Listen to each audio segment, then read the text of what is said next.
Hello friends, I am सीवर्ड मानगा। ध्यान दो सर, डिमांड एंड रिकवरी का अच्छा क्वेश्चन है, देखते हैं सर। चलो, अच्छा चैप्टर भी है सर, ये इंपॉर्टेंट होता है एग्जाम के लिए।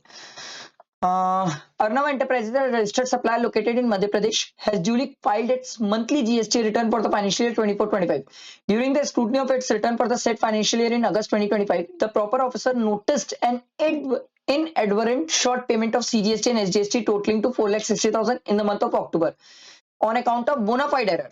चलो भाई, bona fide है, ठीक है। Before issuance of show cause notice by the proper officer, Arnav Enterprises paid the tax of 1 lakh rupees on the basis of its own ascertainment along with the applicable interest and with penalty, if any, on 15 September 2025 and informed the proper officer in writing of such payment. ठीक है। Based on the fact above, answer the following. चलो भाई देखते हैं।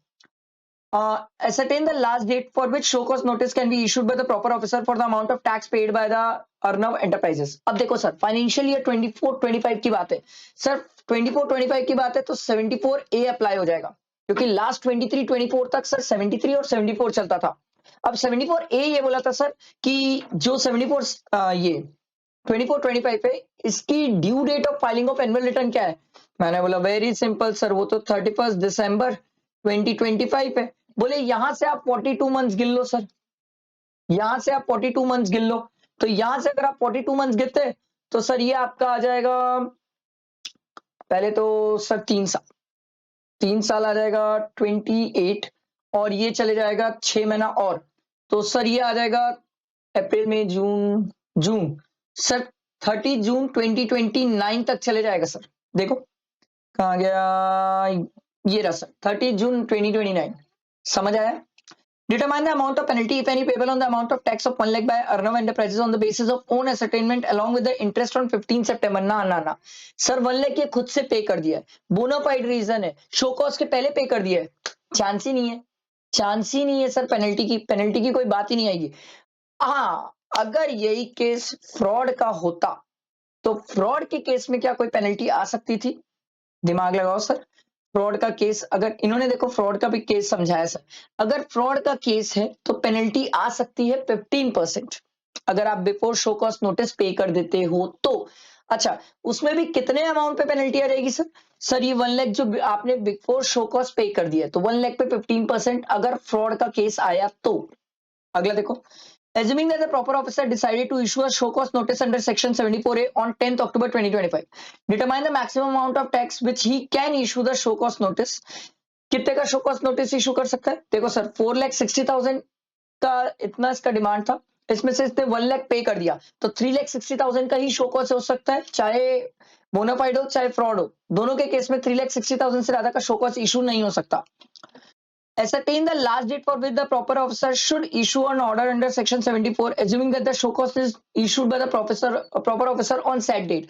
तो इस दिन अगर शो कॉज इशू हो गया है तो सर इसके पास प्रॉपर ऑफिसर के पास टाइम पीरियड कितना होता है सर? 12 मंथ्स। जब से शो कॉज इशू हुआ 12 मंथ से इसके पास क्या इशू करने के लिए? ऑर्डर पास करने के लिए सर। ठीक है, ऑर्डर पास करने के लिए कितना टाइम पीरियड है? 12 मंथ्स, ये ध्यान रखना सर। ठीक है, अगले देखो, in continuation of sub part 3 above, if the proper officer issue a show cause notice under section 74A on 10th October for the amount of tax so allowed and Arnav Enterprises decided to pay along with said tax along with applicable interest on 5th December, you are required to determine penalty। एकदम simple सी बात है sir. आप ये check करो क्या ये 60 days के अंदर पेमेंट कर दिया? यस। देखो अगर बोनाफाइड है तो अभी भी बोलूंगा सर बोनाफाइड में पेनल्टी नहीं आएगी, बोनाफाइड है तो पेनल्टी नहीं आती, बट फ्रॉड है तो इस बार फ्रॉड के केस में 25% पेनल्टी आ जाएगी सर, 25%। और देखो ये देखो सर, कहाँ गया, ठीक, ये देखो सर बोनाफाइड है तो कोई पेनल्टी वाली बात नहीं है सर, बट अगर फ्रॉड वाला केस है तो 25% पेनल्टी की बात आ जाएगी और 3,60,000 पे 25% पेनल्टी होगी सर। आ रही बात समझ? बैठा दिमाग में? क्लियर हुआ सबको? और नेक्स्ट क्वेश्चन देखते हैं, ध्यान दो सर। नेक्स्ट क्वेश्चन क्या बोलता है, देखो, discuss the amount of tax and penalty to be paid if any in the following independent cases where the show cause notice has been issued under section 74A of the CGST Act 2017।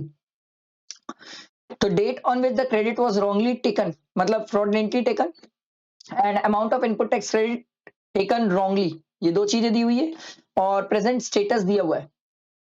In all the cases SSC want to pay tax on 20 October 2026। ठीक है भाई। तो देखो सबसे पहला case है 31 जनवरी को fraudulently लिया है 200 लाख 200 लाख की सर इनपुट टैक्स क्रेडिट गलत लिया है। तो adjudicating authority pass an order on 26 July को ऑर्डर पास हुआ और ये पेमेंट करना चाह रहा है सर 10 अक्टूबर को। तो सर क्या लगता है क्या ये 60 डेज से लेट हो गया है? यस सर, आप 26 जुलाई से लेके 20 अक्टूबर तक गिन लो, 60 डेज से ज्यादा हो जाएगा। तो सर 60 डेज से अगर ज्यादा हो जाएगा तो इस केस में 100% पेनल्टी की बातें हैं सर।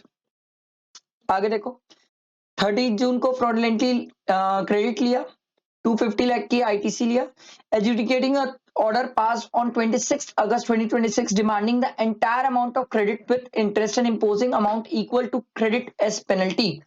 अब यहां पर भी इन लोग 100% बोल रहे, बट क्या ये 26 अगस्त को ऑर्डर पास हुआ है और ये 20 अक्टूबर को पे कर दिया है? क्या ये विद इन 60 डेज पेमेंट कर दिया है? Yes sir. और अगर यहां पर ये विद इन 60 डेज पेमेंट कर दिया तो यहाँ पेनल्टी की कहानी आएगी 50%। ठीक है, क्योंकि अमाउंट भी ध्यान देना है। अगला 30 अक्टूबर 2024 को क्रेडिट फ्रॉडलेंटली लिया है 120 लाख के लिए और शो कॉज इशू है सर 5 सितंबर को। तो शो कॉज इशू है 5 सितंबर को। तो इस केस में 100% पेनल्टी ये बोल रहे हैं, नहीं सर 100% क्यों आएगा, यहाँ पर पेनल्टी आएगी 25% सर। ठीक है, क्योंकि 10 अक्टूबर विद इन 60 डेज है सर, अभी भी वही कहानी है। अमाउंट ध्यान देते जाना।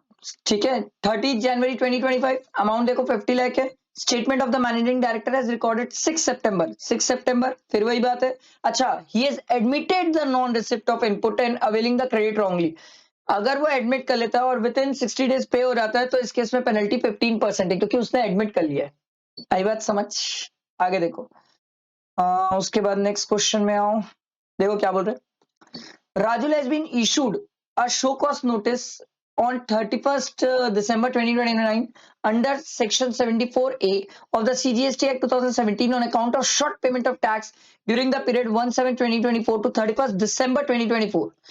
He has given an opportunity of personal hearing on 15/1/2030. Sir एक बात बताओ, हम तो पढ़ के आए हैं सर हमारे पास 30 जून 2029 तक लास्ट डेट होता है, क्योंकि इसकी ड्यू डेट फाइलिंग कब की है सर, 31 दिसंबर 2025 तक की लास्ट डेट है due date of filing of return. इससे हम 42 मंथ्स गिन लेते हैं सर, तो 42 मंथ्स तो हमारा 30 जून तक पहुंचता है सर। तो ये यहां पर कहां नोटिस इशू कर रहा है सर, इसकी तो नोटिस ही इनवैलिड है, और अगर नोटिस इनवैलिड है तो उस केस में ये मान लिया जाएगा कि प्रोसीडिंग कंक्लूड हो गई है, डीम्ड मान लिया जाएगा कि प्रोसीडिंग कंक्लूड हो गई है, क्योंकि नोटिस ही टाइम पीरियड से नोटिस टाइम पीरियड के अंदर इशू नहीं की गई है। आई होप समझ आया होगा बेटा दिमाग में। अब इसके बाद नेक्स्ट वीडियो में अपन नेक्स्ट चैप्टर करेंगे, साथ में रहो, लाइक करो, फ्रेंड्स को शेयर करो। चलो थैंक यू।